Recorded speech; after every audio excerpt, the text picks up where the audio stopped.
अस्सलाम वालेकुम नाज़रीन। हसन अस्करी साहब इस दार फ़ानी से कूच फरमा गए। अल्लाह तो जो अगला सफ़र आसान फरमाए। हमारे उनके बड़े बेटे आदिल साहब मौजूद हैं। आदिल साहब पूरे पाकिस्तान के लिए बहुत बड़ा लॉस है ये। आपके तो बाप भी थे, उस्ताद भी थे, आपने काम सीखा, तो आप इस वक्त क्या कहेंगे इस मौके पर? बस सर, अभी तो कुछ समझ ही नहीं आ रहा कि 15-20 दिन में हमारे हाथों से निकल गए वो। हमने तो पूरी अपनी तरफ से कोशिश की, कभी कहीं, बस जो अल्लाह की रज़ा है, अल्लाह ताला उनकी मग़फ़िरत फरमाए। सर कोई उन्हें मेडिकल इशू था उनके? हमने देखा इससे पहले हमें प्रोग्राम में उन्होंने देखा कि वो बड़े एक्टिव थे। अचानक वो डायग्नोज हुआ था, उनके लंग्स में कैंसर जो ना, तो उस वजह से कल अनमोल में उनको ट्रीट किया गया, तो उसके बाद वो कोमा में चले गए। तो फिर उन्होंने अनमोल ने हमें कहा जी कि आप हमारी तरफ से जो ना इनकार है, तो आप इन्हें शेख जायद में फ़िलहाल ले जो, तो अपने तौर पे वहाँ ले गए। तो 8:30 बजे वहाँ पे इनकी डेथ हो गई। आदिल भाई वो अपने काम से आखिर दम तक बहुत डेडिकेटेड रहे। हमें देखा कि इस एज में भी वो हर फंक्शन में जाते थे और बाकायदा स्पीचेस करते थे जाके।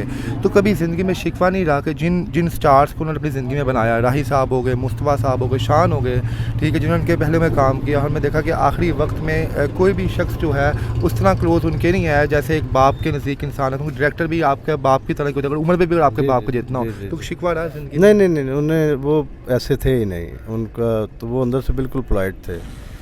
उन्होंने कभी किसी से कुछ एक्सेप्ट ही नहीं किया था कि किसी से कोई शिकवा करें या कुछ गिला करें। उनकी बाय नेचर ही ऐसे नहीं थे वो सारा। तो सर हमने देखा उनकी बायोग्राफी के बारे में, हमने लोगों से पढ़ा, गूगल पे देखा कि जनाब एक बहुत अच्छे लेक्चरर थे जिस यूनिवर्सिटी में, उसके बाद वहाँ से मूव होकर इस इंडस्ट्री में आए। तो इस इंडस्ट्री में आने के बावजूद भी जो उनका हमने देखा, जो लाइफ स्टाइल देखा था, वो बिल्कुल ही एक आम लोगों की तरह था। मतलब कोई उन्हें एक्स्ट्रा ऑर्डनरी वो नहीं करते थे लाइफ को ना, वो इंटरटेन नहीं करते थे।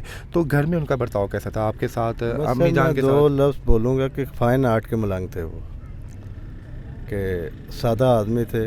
नीचे बैठ के भी उन्होंने नान चने भी खा लेने हैं। घर में भी ऐसे ही थे वो कि कभी हमें डांटा नहीं, बड़े प्यार से समझाना, बात करनी हर तरह से। तो वो ऐसे थे ही नहीं कि बिल्कुल सादा आदमी थे वो हर तरह से, खाने पीने के मामले में, वाइफ के हवाले से, हमारे हवाले से बड़ा प्यार दिया उन्होंने हमें। कभी मुझे नहीं याद कि हमें कभी डांटा हो या मारा हो ऐसा। सर इंडस्ट्री, आखिरी सवाल, इंडस्ट्री का कोई शख्स ऐसा था जिन्हें वो दिल से याद करते थे, जिनके साथ बैठ के उन्हें अच्छा लगता था टाइम गुजारना? जी, उसमें राशिद महमूद साहब हैं। लास्ट टाइम राशिद साहब को एकदम उनका ब्रेन काम नहीं कर रहा था, तो राशिद महमूद साहब को आवाज़ें देना शुरू की। परवेज़ कलीम साहब, शहजाद रफ़ीक साहब बड़े क्लोज थे उनके बारे में, सैयद नूर साहब, ये वो लोग हैं, माना साहब, चौधरी कामरान साहब, ये सब एक फैमिली की तरह इनको मिस करते थे, इनको याद करते थे। लास्ट टाइम में सबको इन्होंने। सर बीइंग अ सन एक क्वेश्चन पूछूंगा कि सुल्तान रही साहब में ज़िंदगी के 30 साल जो हैं तकरीबन हसन अस्करी साहब के अंडर फिल्मों में देख लें आप, की है जो गुजारे हैं, अपना शफ़क़त चीमा साहब को देख लें आप, मुस्तफ़ा कुरैशी साहब को। तो आज आपको क्या लगता है यहाँ पे हैदर सुल्तान नज़र नहीं आए हमें यहाँ पे? हालांकि हमने आपको देखा कि कहीं पे अगर हसन साहब नहीं पहुँच पाते थे तो आप लाजमी जाते थे उसके जनाज़गाह पे। तो क्या कहेंगे, दिल दुखा थोड़ा सा कि यार? सर हमें कोई अफसोस नहीं है, जो इसी दुनिया में जो बोएगा वही काटेगा। जो आज नहीं आया तो कोई कल को उसको भी नहीं जाएगा कोई, वो तो अल्लाह को पता है। हमें कोई अफसोस नहीं है किसी भी चीज़। हसन साहब दुनिया से जाने से पहले कोई पैगाम देखे गए आपके लिए या अपने चाहने वाले? मुझे लास्ट टाइम उन्होंने 3-4 दिन पहले मेरी वालदा को सामने बिठाया उन्होंने, तो एक ग्रुप फ़ोटो बनाई थी उन्होंने। मुझे फिर कहते हैं वालदा के पीछे बैठो आप। फिर मेरी सिस्टर को बिठाया, फिर शर्ट पहनी ख़ुद से। तो कहते मैं फिर रुको कि लोग ही कहेंगे कि आगा हसन अस्करी के बाल ख़राब हुए हैं। फिर अपनी कंघी की, उन्होंने मूँछों पे ब्रश किया। तो वो लास्ट पिक्चर जो ना उन्होंने हमारे साथ बैठ के बनाई। फिर मेरे सर पे हाथ फेर के दुआ दी, और मेरे बच्चों के लिए सारा, बेटे मेरे बड़े बेटे से बड़ा प्यार करते थे।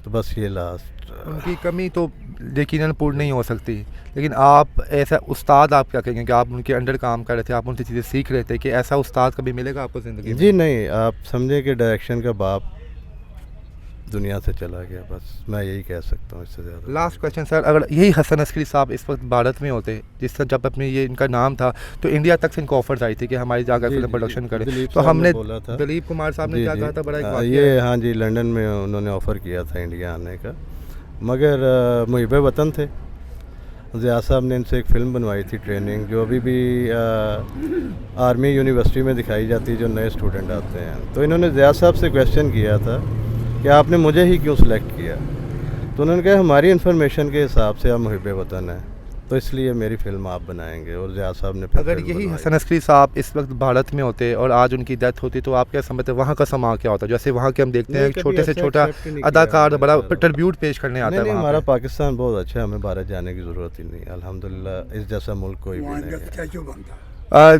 जी सर क्या कहेंगे? कुछ नहीं उनका स्टैचू ये बनता तो है। बिल्कुल ओरिजिनल बात की उनके इंडिया वाले जो है अपने अदाकार की कदर करते हैं। पाकिस्तान जैसा कोई नहीं वो आपकी बात हम बिल्कुल ठीक है कि पाकिस्तान जैसा कोई मुल्क नहीं है, लेकिन मैं आपको टैलेंट की बात बता रहा हूँ कि जिस तरह बाहर के ममालिक में लोग कदर करते हैं कि लता जी जब इस दुनिया से गई तो नरेंद्र मोदी साहब ने बाकायदा खुद आके उनको ट्रिब्यूट दिया। जी, जी, हम जी। यहाँ पे देख रहे हैं कि इससे पहले बड़े बड़े लोग गए यहाँ पे आके कि हम लोग अपने नहीं, मुझे फन की कदर सबकी नहीं करते। कॉल्स आई हैं, गवर्नमेंट की तरफ से भी आई हैं और कराची से भी आई हैं, हर तरफ से आई हैं कॉल।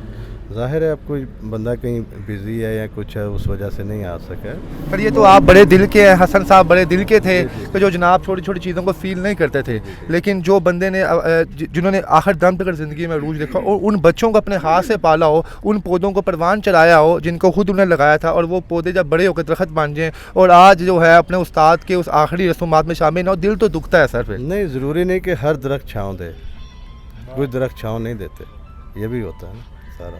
तो कोई ऐसा कोई हमें अफसोस नहीं है।